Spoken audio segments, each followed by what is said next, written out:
नहीं लग रहा। हाँ हेलो गुड़िया। जी बाबा, फोन कट गया था। क्या हुआ, आपने इतनी रात गए फोन क्यों किया?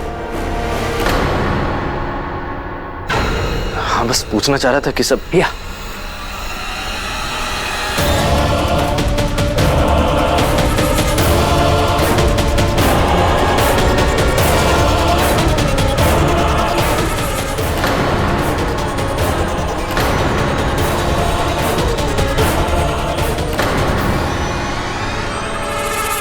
हेलो गुड़िया।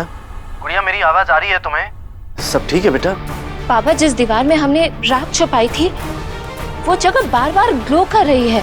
क्या क्या इसका मतलब ये तो नहीं कि महाडायन पैदा होने वाली है? नहीं गुड़िया, महाडायन तब तक पैदा नहीं हो सकती जब तक उसके पास प्रथमायन की आज्ञा नहीं पहुंच जाती। जब तक प्रथमायन के बाल उस राख तक नहीं पहुंच जाते। तो फिर वो जगह बार बार ग्लो क्यों कर रही है? हो सकता है कि कलाश्री को पता चल गया हो कि उसकी मां प्रथमायन का बाल उसके आसपास पहुंच चुका है।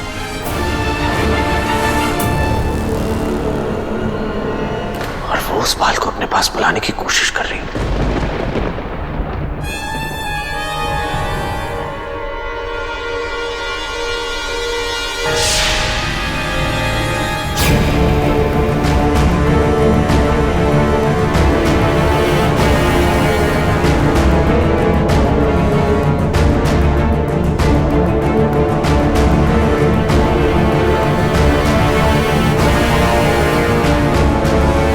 अगर ये रात प्रथमायन के बाल को बुला रही है तो वो बाल जरूर यहाँ आ रहा होगा। लेकिन अंश, हम इतने छोटे से बाल को ढूंढेंगे कैसे? पिया, अंश, मुझे तो लगता है कि हमें इस राख की जगह बदल देनी चाहिए, क्योंकि अब तो इसके बारे में बाल को भी पता चल गया होगा। लेकिन चाची, हम इसे कहीं भी छिपाए वो बाल को सिग्नल दे देगी। और बाबा ने भी कहा था हम उस बाल को राख तक पहुंचने से नहीं रोक सकते। लेकिन डीले तो कर सकते हैं। जब तक पापा कोई सोल्यूशन नहीं ढूंढ लेते तब तक हम प्रथमायन के बाल को राख तक नहीं पहुंचने दे सकते। लेकिन अंश, ये भी तब पॉसिबल है जब हमें पता होगा कि बाल कहाँ है और किसके पास है। इसका मतलब हमें उस बाल को ढूंढना होगा। सर, ये आपके बिल्डिंग की सभी सीसीटीवी कैमरा की फुटेज है पिछले 24 घंटे की।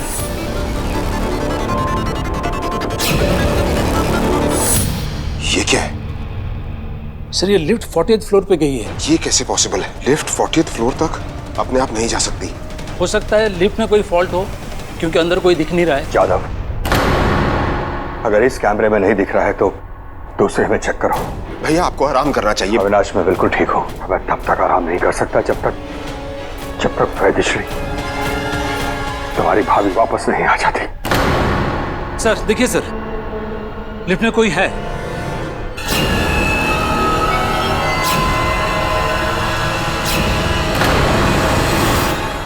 हम कलाश्री और वेदश्री जी की राख को अलग तो नहीं कर सकते, लेकिन ऐसा कुछ जरूर कर सकते हैं जिससे कलाश्री की राख वेदश्री जी की राख से अपने आप ही अलग हो जाए। समझ गया मैं। इस राख पर अगर हम गंगाजल डालेंगे तो कलाश्री की राख को तकलीफ होगी और वेदश्री जी की राख को कुछ नहीं होगा। हाँ पंडित जी, और कलाश्री की राख अपने आप ही वेदश्री जी की राख से दूर हो जाएगी। तो फिर ये गंगाजल डाल दो। हाँ पंडित जी, अभी हमारी आखिरी उम्मीद है। एक सेकंड पंडित जी, इसमें खतरा भी हो सकता है। खतरा कैसा है? पंडित जी, अब तक हम ये मानकर चल रहे हैं कि वेदश्री जी की राख पर इस गंगाजल का कोई असर नहीं होगा। अगर वेदश्री जी भी एक काली शक्ति बन गई हो तो फिर तो ये गंगाजल उनकी राख के लिए भी खतरनाक साबित हो सकता है। तो अब हमें क्या करना है? अनफॉर्चुनेटली हमारे पास और कोई ऑप्शन नहीं है। प्रथमायन का बाल ऑलरेडी उनके घर तक पहुंच चुका है। हमें यह खतरा उठाना ही होगा।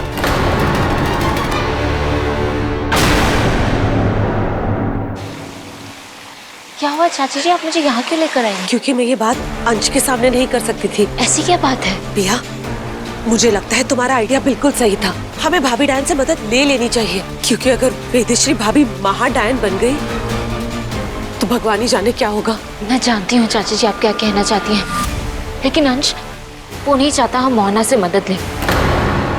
अगर उसे पता चल गया तो वो बहुत नाराज हो जाएगा। पिया, अंश मान जाएगा।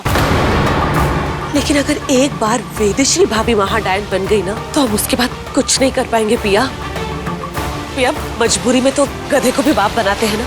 भाभी डायन तो फिर भी हमारी अपनी है। लेकिन वो ना किसी को अपना नहीं मानती चाची जी, यहाँ तक कि उस बेटे को भी नहीं जिसे उसने जन्म दिया है।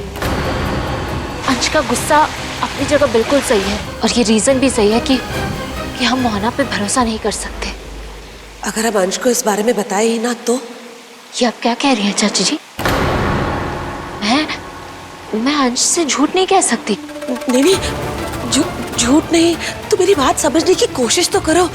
भूल गई तुम? जब कलाश्री डायन बनी थी तो उसने हम सबको डायन शीशे में कैद कर दिया था।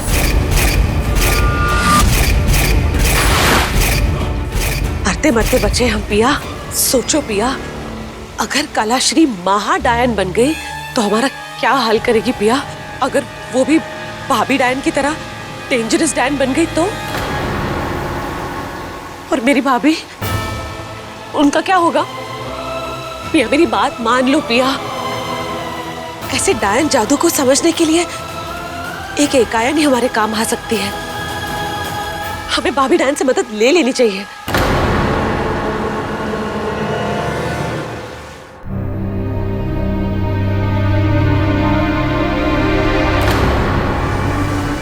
ये कबोर्ड किसने खोली?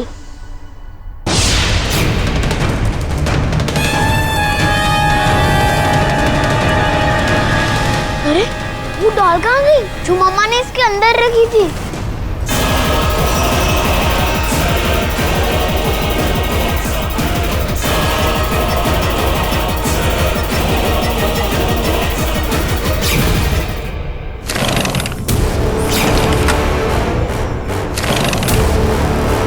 मम्मा ने डॉल निकालने से मना किया था ना, फिर तुमने कबर से डॉल क्यों निकाली?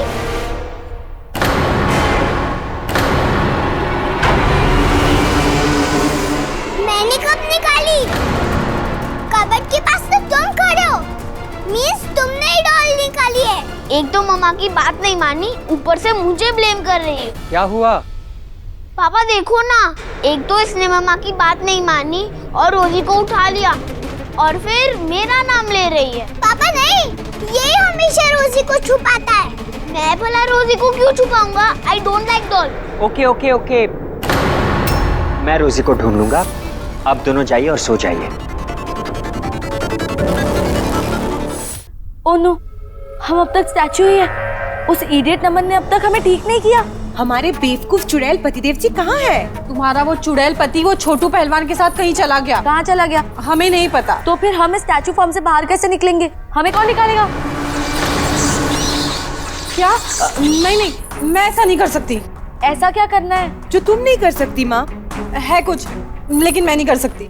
माँ, तुम्हारी बेटी सोने की मूर्ति बनी हुई है। हमें ठीक करने के लिए तुम कुछ नहीं करोगी? अपनी बेटी को मैं ठीक नहीं करूंगी तो कौन करेगा?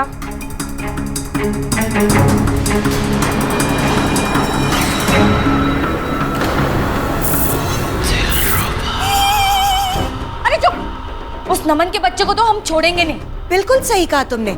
चलो। कहाँ जा रहे हो? पहले मुझे तो इस चुड़ैल राग चक्र से बाहर निकालो। पर हम करेंगे कैसे?